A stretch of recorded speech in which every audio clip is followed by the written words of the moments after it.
ką, maratonas pasibaigė, smirdim, kai patys žinot kas.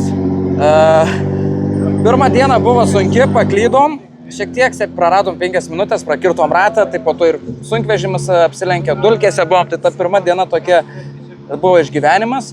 Gerai, kad finišavom pirmą dieną, nes išsiaiškinome, kad maratone, kai apsižiūrėjom mašiną, kad ten yra viena dalis palūžusi, tai susitvarkėm ir šiandien paspaudėm, nepaspaudėm, bet irgi važiavom savo tempu, kad ramiai. Bet reziume, stage'ai tokie nebuvo patys, kad turėjo mėgautis, nes vien akmenys tokie, žodžiu, kratalinė.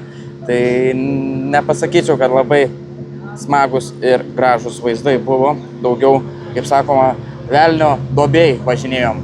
Bet iš esmės viskas gerai, rytoj dar viena diena, poilsis ir tada antra pusė daugiau smėlio bus, bet viskas gerai, linkėjimai Lietuvai, Tauragei ir žodžiu, laikom kietą. Early left. Hey, we were the first to take the waypoint. Yeah. So it was not so bad in navigation. Maybe, yes. We knew what it was.